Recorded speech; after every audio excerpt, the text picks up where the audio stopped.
하나님 아버지 감사합니다.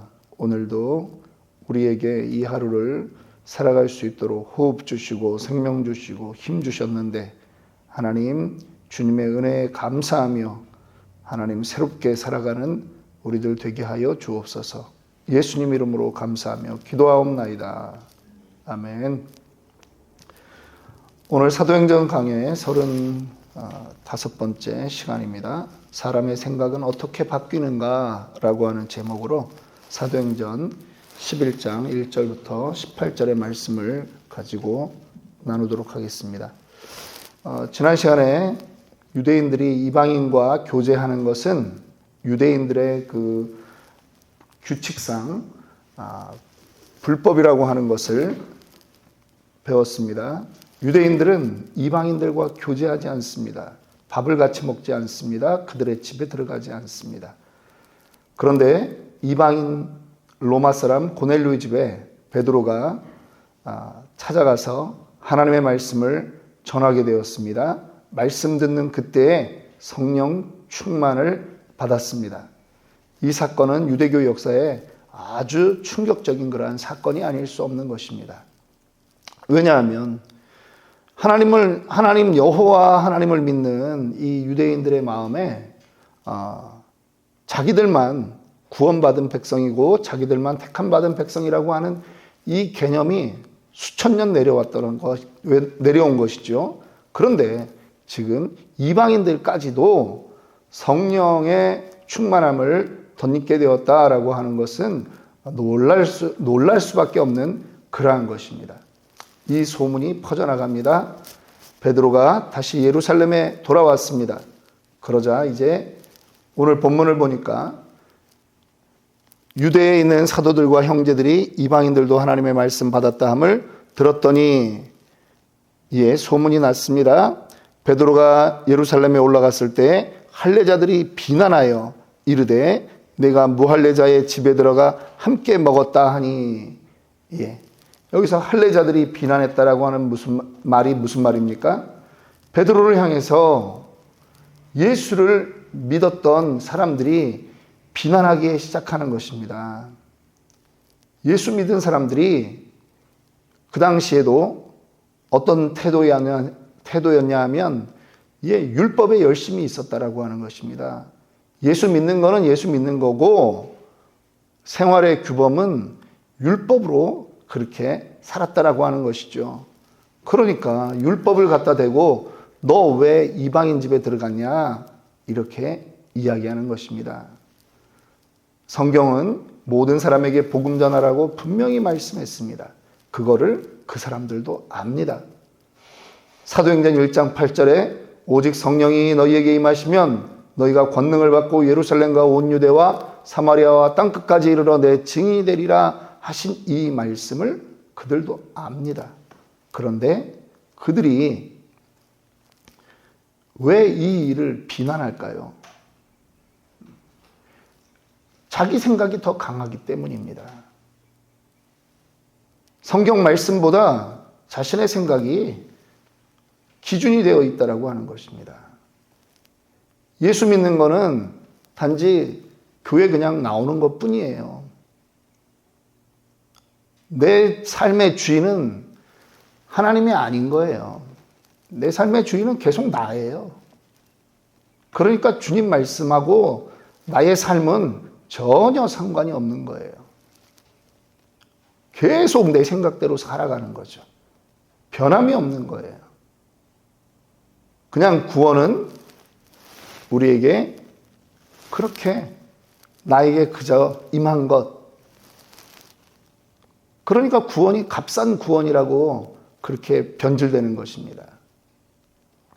우리의 구원은 절대 변하지 않습니다.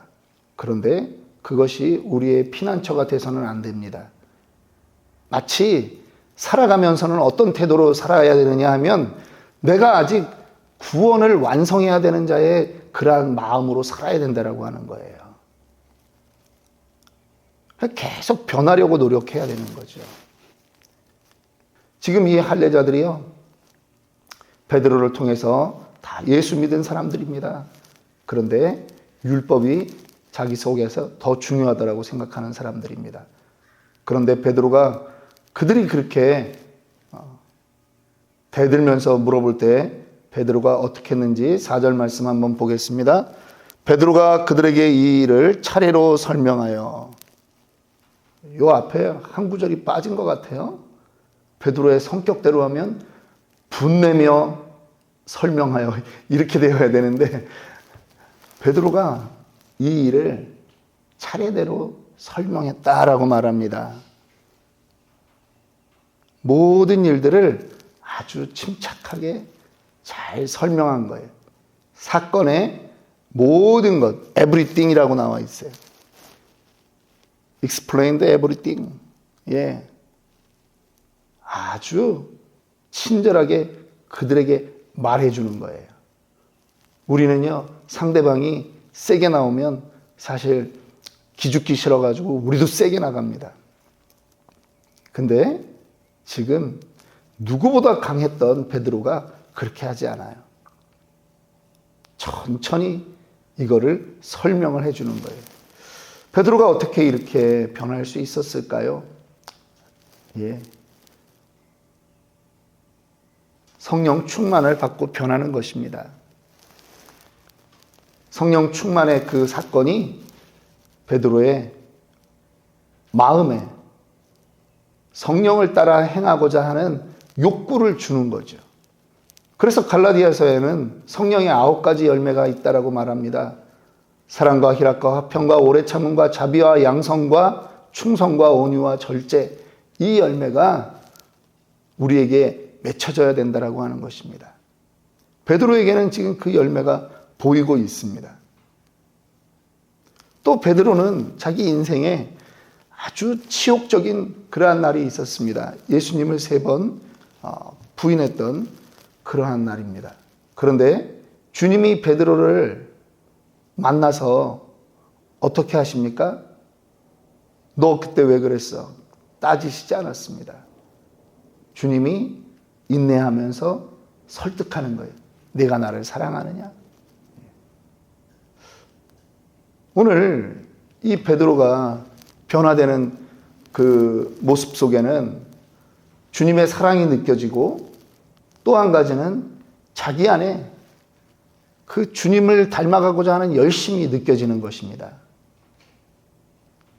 베드로가 성질 없는 사람이 아니잖아요. 그런데 그렇게 변해가는 것입니다. 의사였다가 지금은 이제 또 목사님으로 또 이렇게 문제 청소년들, 가출 청소년들하고 같이 그렇게 지냈던 방주교회, 인천 방주교회 박보영 목사님이라고 하는 분이 계십니다. 저도 그분이 이제 예전에 간증을 몇 번 이렇게 유튜브를 통해서 들었는데 참 힘든 그러한 일들을 겪으셨더라고요. 아이들을 이제 이쪽에는 남자애들, 또 옆에는 아파트에 이제 여자애들. 근데 이 6학년짜리 여자애가 아주 상습적으로 지의 아버지라, 의붓 아버지인지 하여간 제가 지금 정확히 기억은 안 납니다만 아버지와 오빠에게 그렇게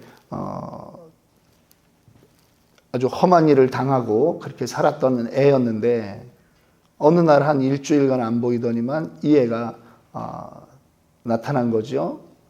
그런데 어느 날 학교에서 연락이 왔습니다. 이 아이가 성병에 걸렸다라고 하는 거예요.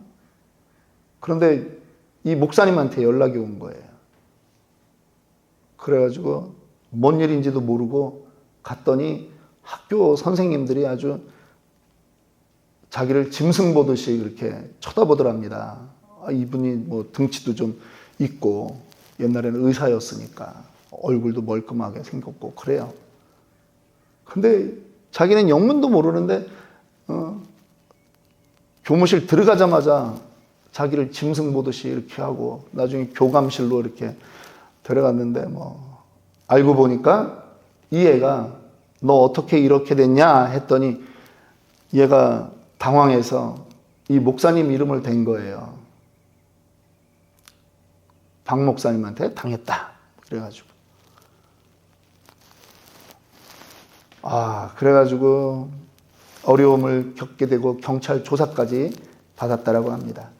그런데 그냥 이렇게 더 이상 말을 못 하겠는 거죠. 이 애 입장이 있으니까. 근데 이 아이가 치료받고 태어나는 날 학교로 가서 자기가 거짓말했다라고 하는 것을 이야기하는 바람에 그 일이 다시 소문이 났던 거죠. 그래서 오히려 이 박 목사님 그 일에 오히려 전화위복에 그러한 계기가 있었다라고 합니다. 사랑이 아니면 그렇게 행하지 못하죠. 베드로전서 2장 23절을 보면 베드로가 주님의 삶을 그렇게 말하고 있습니다. 욕을 당하시되 맞대어 욕하지 아니하시고 고난을 당하시되 위협하지 아니하시고 오직 공의로 심판하시는 이에게 부탁을 하셨다라고 말합니다. 예수님이 그 일 당할 때 예수님이 항변하지 않고 하나님께만 이야기했다라고 하는 것이죠. 어떻게 하면 이렇게 될 수 있을까요? 어떻게 하면 비난받거나 억울할 때 이겨낼 수 있을까요? 부모의 심정이 필요하지 않을까 생각됩니다. 베드로가요, 5절부터 11장 5절부터 17절까지 찬찬히 자기가 기도 중에 환상을 본 일들, 그 다음에 그 기도가 끝난 다음에 고넬료가 보낸 사람들이 자기 집에 찾아왔던 일들, 그리고 자기가 가서 말씀을 전할 때 성령이 그 집에 임했던, 그 집 사람들에게 임했던 그 일들, 그거를 전부 다 이야기합니다. 그랬더니 사람들이 18절에 이 말을 듣고 잠잠하여 하나님께 영광을 돌려 이르되 그러면 하나님께서 이방인에게도 생명 얻는 회개를 주셨도다 하니라. 사람들이 거기에 이제 인정하게 되는 것입니다. 고정관념이 바뀌게 되었다라고 하는 것입니다. 여러분, 여러 번 얘기하지만 참 사람이 잘 안 변하죠. 안 변합니다. 그런데 사람은 안 변해 이렇게 얘기하면 제가 늘 얘기하지만 목사할 이유가 없다는 거예요. 아침 새벽에 나와서 이렇게 설교해야 될 이유가 없는 거고 유튜브를 만들어서 보내야 될 이유가 없는 거예요. 사람은 변합니다. 저는 거기에 희망을 두고 있습니다. 시간이 좀 걸릴 뿐입니다. 그래서 정죄하기에는 너무 이르다 그렇게 생각을 합니다. 사람은 어떻게 변할 수 있을까요? 사람의 고정관념, 생각은 어떻게 변할까요? 오늘 본문들을 보니까 영적인 체험이 그들의 사고방식을 바꾸는 그러한 중요한 일을 하는 것을 우리가 보게 됩니다. 베드로가 고넬료를 만나서 복음을 전하고 그 가정이 구원받을 수 있었던 것은 그들의 삶에 영적인 체험들이 있었기 때문에 가능한 것이었습니다. 유대인 베드로가 하나님이 주신 그 영적 체험을 통해서 이방인을 만날 수 있도록 그렇게 되었다라고 하는 것입니다. 하나님은요, 사람의 생각을 바꾸기 위해서 영적인 체험도 주시지만 하나님은 다양한 방법을 통해서 말씀하십니다. 환상을 보여주시기도 하고 성령을 통해서도 말씀하시고 천사를 통해서도 말씀하십니다. 다양한 방법으로 하나님은 우리에게 말씀하십니다. 문제는 그 말씀에 순종해야 된다라고 하는 것입니다. 지금 베드로의 그 설명을 듣고 사람들이 순종했습니다. 이 말을 듣고 잠잠하여 조금 전까지는 대들었던 그 사람들이 이제 그렇다면 이 일은 하나님이 하신 거구나. 영광을 돌립니다. 이방인에게도 생명 얻는 회개를 주셨다. 사람들이 바뀌었습니다. 사람의 생각이 바뀌는 방법은 큰 소리나 협박이 아닙니다. 겸손과 오래 참음이라고 하는 것입니다. 인내심이 없이는 상대방을 설득할 수 없습니다. 상대방이 변하는 것은 결코 정죄로 승복될 수 없다라고 하는 것입니다. 참아줘야 됩니다.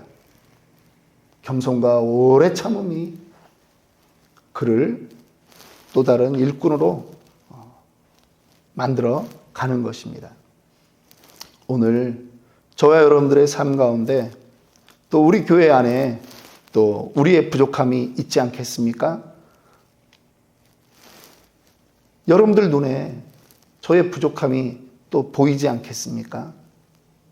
그런데 겸손과 오래 참음으로 기대하고 그렇게 변화되기를 기도해 주는 것입니다. 오늘 그렇게 서로를 위해서 기도하고 그러한 기도가 우리 교회에 늘 하나의 습관처럼 그렇게 자리 잡는 그러한 우리 모두 되기를 원합니다. 이 시간 함께 기도하겠습니다.